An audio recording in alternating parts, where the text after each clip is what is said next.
Hey there, you fabulous freaks. How are you doing? Today is the first episode of Story Time with Paul. We were debating on doing a regular thing with me where I get to tell you stories because I love to tell stories. So I thought today I could tell you guys a story while painting my face.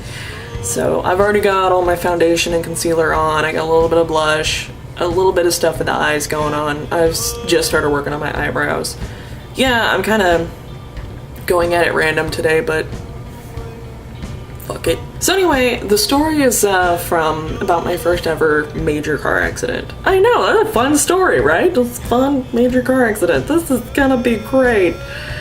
Shit. The story goes pretty simple. I'm gonna tell you what I remember from it and why I think it's funny. I think it's funny because you think whenever you get to a certain type of situation, you think all this time, like watching movies and hearing stories from other people, that you would react totally different. And then you find out you end up in the situation and it's not what you don't react the way you thought you would. I wasn't totally with it for this I wasn't totally with it after this accident. So let's see. The accident happened like this. I was making a left-hand turn. Burp, making a left turn. Meow. And I was at a stoplight. The stoplight was blinking yellow for the left-hand turn, and I'm like, oh, okay. The guy behind me is flipping his shit, because apparently I don't move fast enough. And now, by the way, if nobody ever notices this, or realizes this, I am very anxious as a driver. So when I'm driving, certain situations, while driving, can make me extremely anxious. And the situations where I'm at a stoplight, the pressure is on me, and to do the left-hand turn, and people behind me are freaking the fuck out because I don't do it right or some shit like that. My anxiety was going, alright, I guess I better figure this shit out now, sooner than later. I forget that most drivers, like most other drivers, don't matter and they're stupid. So just worry about the things you can do. I forget about this. The guy behind me is making me hella nervous. And, you know, I'm not about that life. So I think I'm looking and I think I have an opening. So I go ahead and make my left-hand turn. Next thing you know, I don't remember the actual accident itself. I don't remember vehicles colliding. I don't remember hearing brakes. All I know is what music was on the radio at the time. And what's funny is it was a song I was listening to by Ghost, A Darker Love, which I do love that song, by the way. That song's totally being played at my wedding because I fucking love that song. I don't remember much else. I really don't. All I know is that suddenly I went from making a left-hand turn to being upside down. I'd say that's not exactly a preferred situation.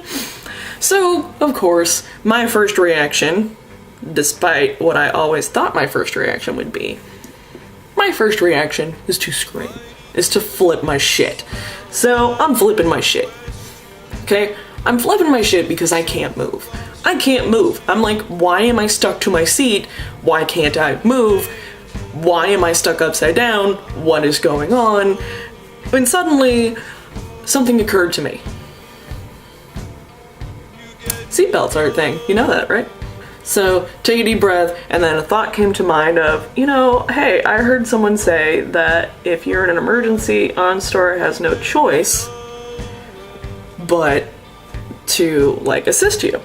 So I was like, oh, cool. I am in an emergency.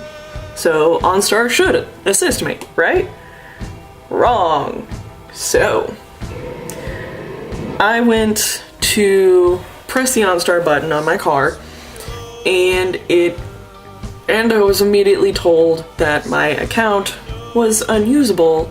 I could not use OnStar because I had not paid for it. I had not paid for it because I never saw a fucking point to it. And now I was just like, yeah, fuck you, OnStar. I just started flipping it off. I just started giving it fingers and being like, fuck you, OnStar, fuck you. And then suddenly I hear, psh, over here, and there's a hand reaching in from the driver's side. Now, the problem is, they busted in the window on the driver's side, and they're reaching out for me on the driver's side. The problem is, the driver's side window is smushed. I could not fit my ass through there even if I wanted to. And I did. I did want to. But my butt wouldn't fit through there. I could have told you that. I was just like, no, dude, that ain't gonna work. I was like, I can't fit through there. Guys, like, just try. And I'm like, I'm pretty damn sure my butt's too big for this shit. So then I let myself down from my seatbelt, my stuck position. I let myself down from my stuck position. Basically almost falling on my head. Yeah, that was fun. You know, shit like that. And, you know, I had to back out. I had to crawl out by my butt. So, you know, butt came first when somebody else on the other side decided to bust in the passenger side window, which I could fit through. So that was neat. So I decided to just back it. You know, like that one Auto-Tune the News song, back it up, back it up, back it up, back it up. You know, I was just backing my booty out of there. And for some reason when I did that, that's the song that came. That is the first thing that popped in my head when I started backing up like that. I was like, Auto-Tune. The lady being all, back it up, back it up, back it up, back it up. I don't know why the fuck that entered my head at that time, but it did. That's what happened. Climb out, and I'm standing there in the middle of this four-way stop, just total daze, looking back at my vehicle, just like, the fuck just happened here? When you're in a traumatic moment like that, it's hard to think of anything. And my first thought was, fuck, I can't afford this. Which personally, it is kind of a sad state of affairs that the first thought that comes to your mind when you go through a traumatic event like this is that, fuck, I can't afford this. Which is true. It is kind of a sad state of affairs, but I still think it's funny because it's true. People start taking my stuff out of the car that they can get a hold of. They're like, oh, here's a purse, here's a bag, set it down next to me. I do keep stuffed animals in my car. I keep certain stuffed animals. So like when I first got the car that I wrecked, my grandmother gave me this pink little Easter bunny that she got from a thrift store. And she's like, this needs to be in your car now. This is your friend. This will be your passenger. And I'm like, all right, Grandma, whatever. So there I am holding a stuffed bunny, which is currently out in my car. I don't have a stuffed bunny right now, but I was just hugging a stuffed bunny to myself, and it's this little pink Easter bunny, 5'8", chubby female, in her 30s, carrying around a pink, stuffed, fluffy Easter bunny with like a little Easter egg on it that says Happy Easter. Him carrying this thing, hugging it, looking absolutely mortified, and just, I'm off in my own world, basically, guys. That's the best way I can put it. I was off in my own world whenever that happened. I just became, who am I? Oh! The ambulance came up and they took me into the back of it, but I didn't actually go on an ambulance ride because I was like, bitch, I can't afford that shit. They were asking me if I knew what the date was and so forth, and when they did, my first thought was I just started laughing. I started laughing because I was just sitting there going, I can't believe this happened today of all days. Like, Friday the 13th, October Friday the 13th was the exact date that it happened. And I'm just sitting here going, are you fucking serious with me right now? What? Damn it. I was supposed to celebrate these days, not get destroyed on this day. After the little ambulance bit, they checked to see if I was broken or dead or anything, and they're like, no, you're not dying, you're not broken, you're just, you know, you're bumped and bruised. That's what's going on, with a few little nicks and cuts here and there. So, you know, wear your seatbelts, kids. Suddenly, my boss was there. I was just like, holy shit. Now, my boss, he's kind of a hard, rough around the edges type of person. He's a very harsh type of person. Like, the best way I can think of it is he's like that gruff dad. Like, you know deep down he's really a softie, but he acts really tough on the outside.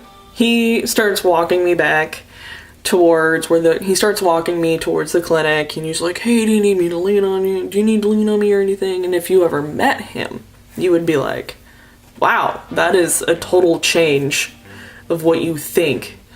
Like, you don't expect him to do that. Like, he's carrying my bags. He's got my little Sourpuss cemetery bag on one arm, and then he's got my Emily Autumn bag, like, draped on his shoulder, and I'm just still hugging my pink bunny.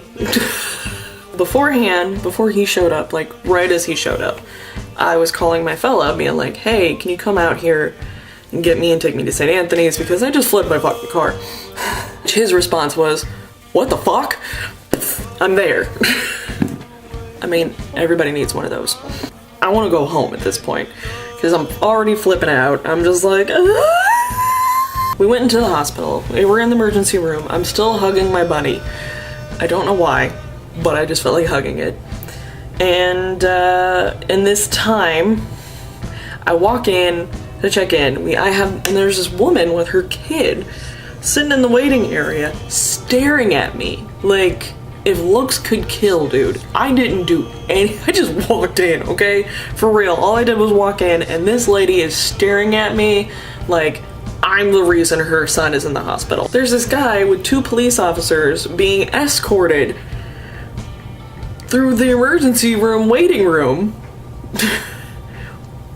in an orange jumpsuit, in a prison jumpsuit, and shackles on both his hands and ankles. So, you know, that was kind of unnerving. Then somewhere down the hall, you could hear some lady screaming, get your hands off me! Ah! Freaking her shit out. Just, ah! And I'm just sitting there going, oh great, it wasn't the car accident that's gonna kill me. This is where I die. This is where I die. It's official. I'm dying here today because this is what's happening. I'm officially in a horror movie and I'm gonna die today. So I started just making peace with myself. Like, you're probably gonna die today. I was like, well, you avoided one near-death experience, only to get into another. It was mildly uncomfortable and a little scary. But overall, I think everything went pretty well. I ended up getting a car better than what I had before. Thanks for being around for my first story time. I know this doesn't look totally spooky, but that's because I'm gonna add something to it later. Do yourself a huge favor, people. Like, when you're driving, please make sure you wear your seatbelt.